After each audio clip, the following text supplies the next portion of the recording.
মামারে এই বাংলাদেশ কখনোই ট্যালেন্টের সঠিক মূল্য দিতে জানেনি।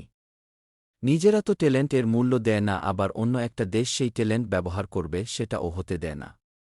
বলছিলাম আমাদের দেশের অন্যতম ট্যালেন্টেড পার্সন জুনায়েদ আহমেদ পলক সাহেবের কথা। তিনি বিশ্বের অন্যতম সেরা প্রযুক্তিবিদ, যাকে পাওয়ার জন্য ফেসবুক, গুগলের মতো কোম্পানি অনেক দিন থেকে অপেক্ষা করছে। গুগল এবং ফেসবুক যদি তাকে পেয়ে যায় তাহলে তারা মঙ্গল গ্রহেও তাদের নেটওয়ার্ক স্থাপন করতে পারবে বলে ধারণা করা হচ্ছে। কিন্তু মামা একমাত্র বাংলাদেশিরাই তার কদর বুঝে না। এত ট্যালেন্ট থাকার পর ও এই ট্যালেন্টেড পোলাটা শুধু দেশপ্রেম এর জন্য বাংলাদেশ ছেড়ে যাননি। মামারা, আপনারাই একবার চিন্তা করেন কতটা দেশপ্রেম থাকলে একটা মানুষ এতটা সম্ভাবনাময় ক্যারিয়ার থাকার পরও নিজের দেশকে ছেড়ে যায় না। বাংলাদেশে তিনি অনেক প্রযুক্তিক বিপ্লব ঘটিয়েছেন যা বলে শেষ করা যাবে না। তার মধ্যে উল্লেখযোগ্যগুলো হচ্ছে নেট স্পিড কম করে দেওয়া, বিভিন্ন সময় নেট বন্ধ করা, ফেসবুক হোয়াটসঅ্যাপ বন্ধ করে দেয়া, ইন্টারনেট এর দাম বাড়িয়ে দেয়া।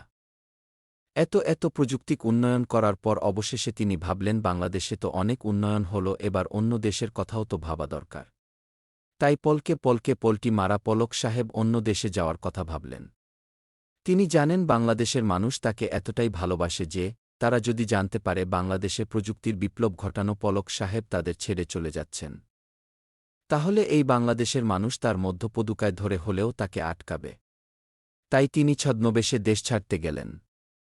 কিন্তু বিমানবন্দরের কর্মীরা তাকে চিনতে পেরে আটকে দেন। তারা বলছে যদি পলক সাহেব চলে যান তাহলে বাংলাদেশ ইউরোপ আমেরিকা থেকে প্রযুক্তিগতভাবে পিছিয়ে পড়বে। ভাই, তোরা কি গুগল ফেসবুকের কথা একবারও ভাববি না? তারা এতদিন যাবত এই মহান প্রযুক্তিবিদকে পাওয়ার আশায় আছে। তাদের আশায় এভাবে পানি ঢেলে দিবি? আর এভাবেই পল্টিমারা সাহেবের আর গুগলে এবং ফেসবুকে চাকরি করা হল না।